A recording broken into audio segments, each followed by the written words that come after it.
Marva Baylor. Marva has a gift for human connection. She embodies a servant leadership and growth mindset through mentorship, experimentation, and the intersection of purpose and passion. She shares her insights and positive energy created through her successful career in high technology sales, which women are largely underrepresented, so that's super impressive, and go-to-market leader from early IPO companies to IBM, Splunk, Amazon Web Services, and Twilio. So Marva, you recently published a book all about the unexpected. What are some ways you have used unexpected situations, techniques, and strategies to advance gender equity in tech? So you and as well as Carla had talked about working hard and getting good grades, but what I realized was the light bulb went off. I gave a talk for a top technical college for their alumni group, and what they had been recruited literally since they were 10 years old. You're smart, you got to this great college and now you're in the workplace. And what happens was they didn't have a voice. And I realized that I had the opportunity to have training, because again, I started my career in sales, and so I had opportunity to be trained in that. And then at IBM, we had a 6-week class. So I do a lot of training around verbal and nonverbal communication. So the first one is, do not say you're sorry unless you really hurt somebody. So sorry that you're late, sorry that you got on the Zoom call, sorry that I accidentally touched you. And then the whole diminishers, that's also changed people's life. If I may, Lisa, can I please add on to your comment? It would be really great if I could say something. Just say it. and these skills, so I've taught them over and over to corporate, and it really has shocked me that these are people that are 20, 30 years in their career, and they've never received that information.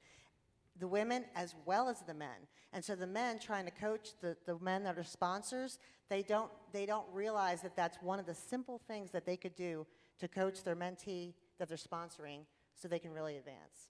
Is gender equity in tech more of a supply side problem or a demand side problem?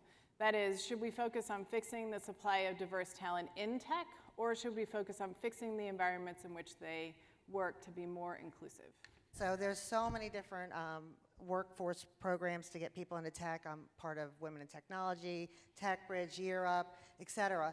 But when I learned it, probably around 7 years ago, the systems, and I'd love to hear what you have to say about this, the HR systems are not set up for untraditional education. So you can get the training and you're prepared for the role, but then you can't get the role literally because of the systems. So I'm curious what you have to say about that. Yeah, I think it's an all the things situation. You know, I'm in a unique position because I get to work with Fortune 500 companies, the government, both local, national, and international.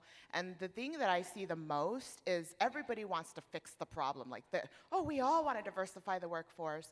And they make it so much more complicated than it really is. And I think the pandemic allowed me to kind of sit back and go, because I got caught up in their system. It's a systemic issue, right? But nobody seems to understand how to fix it, and they're overcomplicating what, to me, and those of us in the field, I think, feel is not that complicated, but it is, because you're right, the HR systems, corporate has it, government has it. There are these red lines and tapes that even if you had the supply issue covered, then it's the internal issues, and it's the retention. So even if you get the numbers in, and a lot of companies are targeting those early entry numbers, like we just want to increase Black individuals and LGBTQ and women and all of this, but once you get them inside of the organization, are you able to retain them? Have you set up the systems and the environment where they can feel included and belong? And that a lot of people have diversity. Once you get these humans in the organization, there's other things that you have to tackle inside of that too. So it's great that we can talk about getting these numbers in, and okay, now we have an abundance of women that are in this industry, now what? And I think that's what the real issue is, and what companies and organizations and government are not yet set up for. They don't understand, well, what do we do with them once we get them in?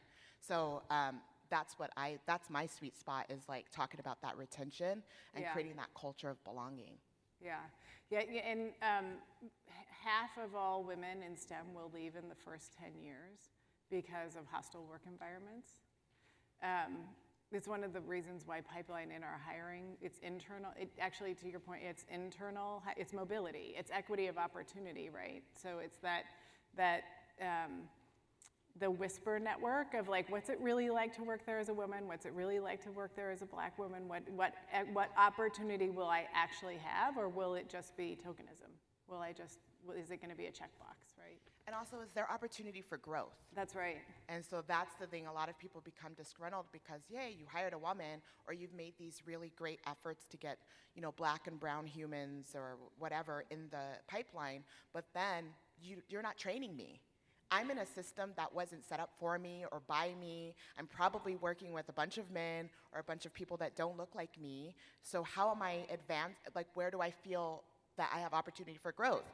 I'm not going to ever ascend to VP, right? So like that's the thought process that we go through is, do I really have a shot at being a VP at this company? Do I have a future here? Right. And that's what I think companies are not thinking about. So my research found, I mentioned this a little bit, but my research found that 80% of US women working in science, engineering, and technology love their jobs. Eventually, however, 52% of highly talented women working in these fields leave their jobs.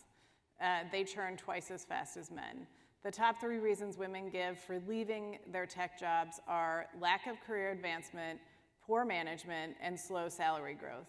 What can tech leaders do on the retention side of the equation to advance gender equity? I coach people on, and then also I raise my hand of every new company I went to is, so if I say, Lisa May, would you like to come speak at this panel? And she's like, oh no, I'm gonna be in Spain at another panel. So rather than saying, thank you, Gloria, I can't do it, she recommends somebody else. So you can do that in your workplace, in your personal life, and it really builds a network, and then that way you're lifting somebody up. And then vice versa, if there's an executive in your company, you say, hey, when you get all those invitations, think of me. And also, by the way, if I can't do it, I will get someone else to do it to represent our company. I want to add on to that, just because it struck at the heart of my experience as a first-generation American, which I'm the youngest of 6, so 3, obviously, of my siblings were born in Hungary, and 3 were born here. And what we, especially the 3 of us that were born here, were raised with was that you have an obligation to reach a hand back. Like, it is your responsibility to reach a hand back. Like, that's what you're talking about. Like, if you have that opportunity and you can't do it, it is your responsibility to reach a hand back and pull somebody else forward. You all are, it looks like from what I can see, we're kind of all mid-career here, maybe in our different chapters, as Nancy said. So I just read the Spencer and Stewart board study. Did anyone read that? Does anyone want to be on the board? Is anyone interested in being on the board? I am. You are? Okay, cool. All right. But we were taught you have to wait till you're retired, maybe in your 60s or 70s, then you can be on a board.